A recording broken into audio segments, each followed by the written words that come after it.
Okay, Bruce, we are recording on this rainy day in New York and a snowy day in Connecticut, and it's not even Halloween yet. How does that make sense? How does that make sense, right? I guess it does. I remember a few years ago, I think we were actually in California, and there was a 12 inches of snow hit Connecticut. So this isn't, I guess, that unusual for these unusual times. But Well, anyway, yeah, you could live in New Orleans you could live in New Orleans, or you or could, the Louisiana coast. I yeah, mean, or I just saw a news thing come in about some 7.0 earthquake over in Greece and Cyprus. So I don't know if it's in their populated areas. I guess it would be, but so anyway, these are interesting times, as we like to say a lot. And next week is election day, which is always caused, even in normal times, it always causes certain types of angst. And this episode we have here isn't about who you're voting for, or which side you're on, or all that kind of stuff. There's plenty of that on Facebook if you want to participate in that. But I just thought it'd be a great time to have a brief pause to think about this country, what makes it special, what must be done to keep it special. And you and I have talked about this a lot over the years. And I'll throw it to you because I know that both of your parents came from other lands. And I would love that perspective for us to think about the perspective from our parents in terms of what have we learned from their perspective about what they really cherished about America, and then maybe how that applies to today. But you in particular, like I said, your folks came from other lands, and so they were able to see this with a very fresh perspective. yeah, obviously they were very young, but I put it into two categories. One is what makes America special is kind of one category. The other category is, what they did to kind of fit in.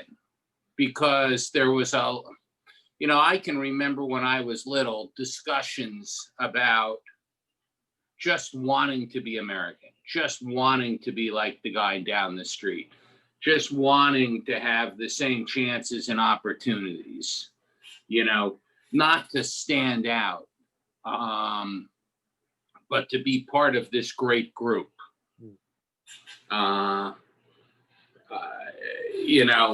With a tremendous emphasis on education as one of the best ways to integrate yourself into society and better yourself.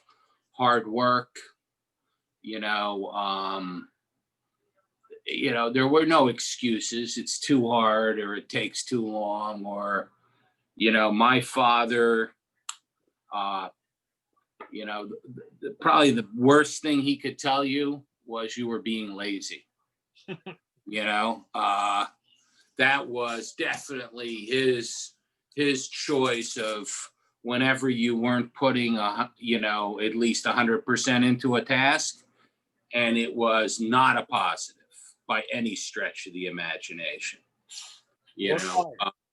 Work hard, but there was also shared values in the community. There was a definitely, while we're different, we're all in this together. While our backgrounds may be different, we're all in this together. We've all come here for this wonderful opportunity.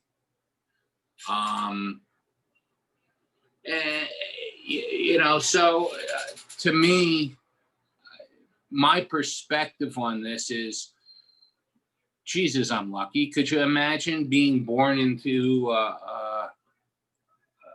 Biafra or, Bhopal, India, down the street from Union Carbide's plant? I mean, there are, 1,000 scenarios where we just don't really appreciate how lucky we've been in life, and how fortunate we are. And just this expectation now of things being handed to us, that we don't have to work for them. Yeah. And we don't have to commit and work together and treat it. And this is the last thing I'll say.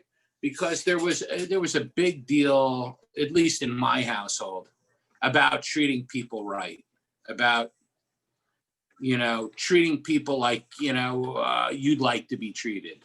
Kind of that gold. We didn't call it the golden rule, but I mean, Yeah. there was a great deal of emphasis on don't make fun of somebody, don't say nasty things about. Would you like them doing that to you? Yeah. Treat others as you would want to be treated. So, I don't know if they're uniquely American traits, whether they brought them over with their families, but that we certainly, those are things worth remembering. Well, I think in terms of, if I recall correctly, your mom originally came from Russia, right? Yeah, And your dad Poland. correct. Especially during that period where they came over, those were not really great places to be.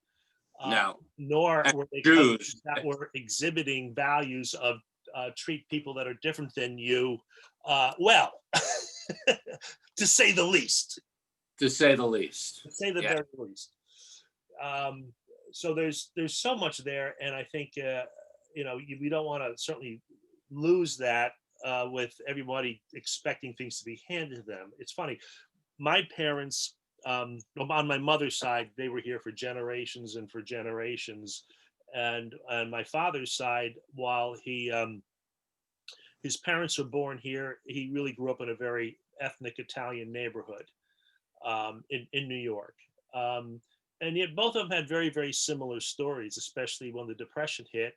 My dad's family was actually fairly well to do, but they lost their homes and they went into fairly instant poverty, as well as my mother. Her dad died when she was 2. And then Depression hits a few years later and they lose their home. It's foreclosed and they have to go live with relatives.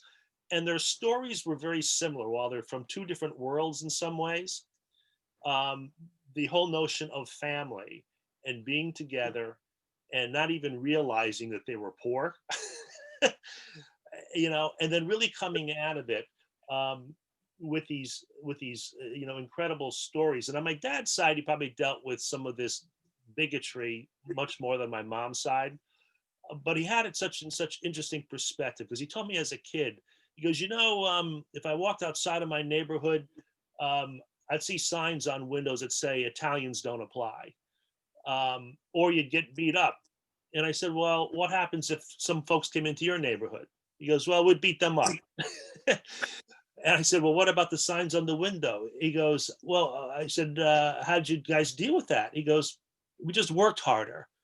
He goes, why would you want to work for someone like that anyway? So we beat them at their own game. You don't sit back, you work hard. And he would go on and on about the amazing opportunities you have in this country to do that, and that it won't be easy. There will be people that will fight against you and will work against you. And it's nothing that's wrong with how this country's set up. It's actually the flaws of people, people themselves. And I think that's something we ought to kind of consider, that no matter what you do, no matter what changes you try to make, you're still going to have the flaws of human people, and trying to have that sense of we're all in it together. That what I found interesting is that in spite of the ethnic differences that he would talk about in the different neighborhoods, there was still a sense that we were in this together. They would all sort of watch out for each other's kids. In spite of differences, they had a certain sort of common values. And to your point earlier, this desire for this thing called America. I don't know how you refresh it. I find it inspiring. I find that I try to make sure that, or I want to make sure that our grandkids and kids understand this, so that you can continue to leverage that positive aspect of what this country is all about. Yeah,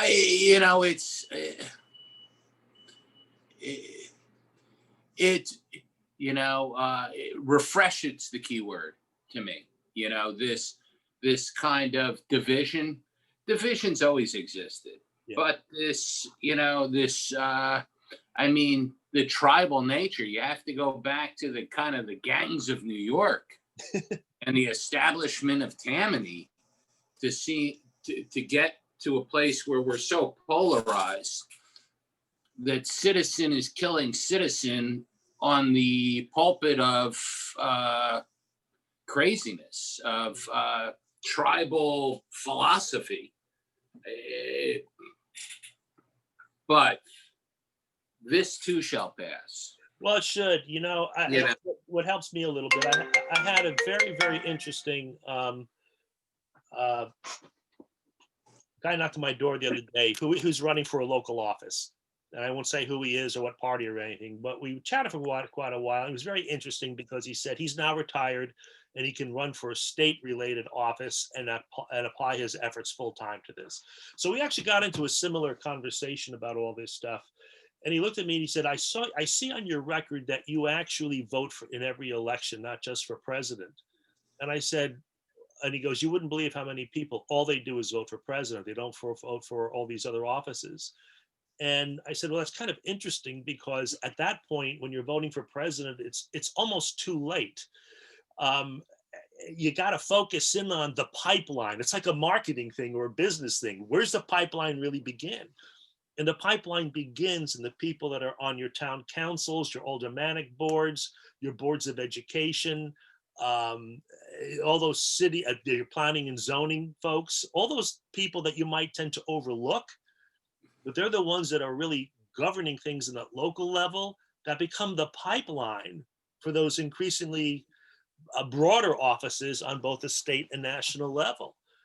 And the more we focus back locally on our communities and understanding each other a little bit more, listening to each other a little bit more, and focusing there, as opposed to this big picture stuff, it will ultimately affect that big picture better and maybe restore that sense of neighborliness that we tend to have been missing.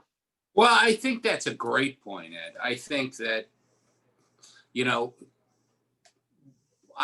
what's the percentage of people that have been, I mean, it's going to be a big number, hopefully this time around, but it's what, 52, 54%? Yeah, I think it's at least that. Yeah, you know, it's well under 60. But, you know, when you think about it, a lot of people that don't vote say the same thing. My vote doesn't matter.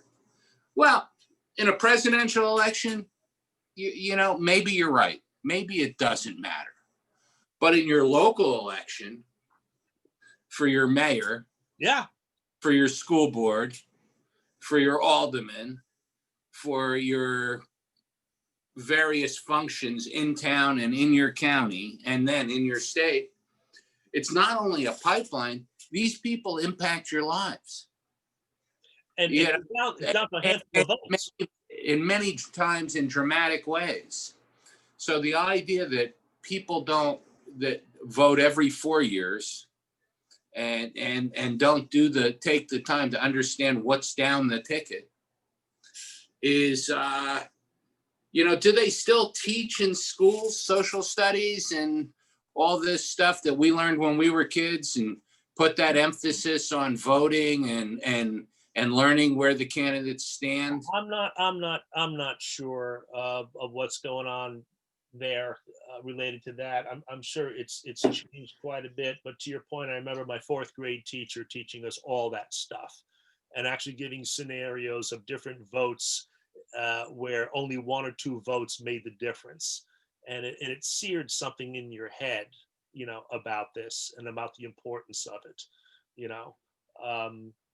You know, and you know, one other thing that I just think was true with your parents as well as mine, or that whole generation, was, yeah, and it ties to something to learn today or to keep in mind for today. There certainly was that sense of achievement and a desire to move ahead, but also never forgetting where you came from and the people that are sort of either left behind or haven't been able to gain as much as you have.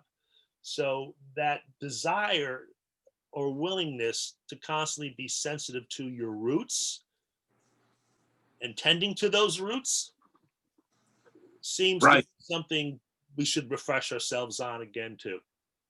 Well, and our parents, just to pile on a little bit, they didn't look at it as a zero-sum game.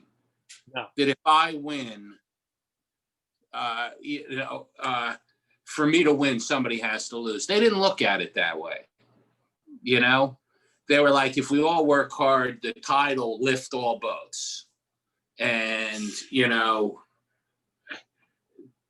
to me, that is a message worth remembering. That it's, don't look to the right and left and think about what they've got. Look ahead and see what you want to achieve and work hard at it. The time. In any event. Absolutely. And that makes sense. So anyway, have a good one. I'm going to go out and enjoy the snow. And for God's sakes, anybody that sees this, please take the time to vote. Absolutely. Bye. Bye-bye.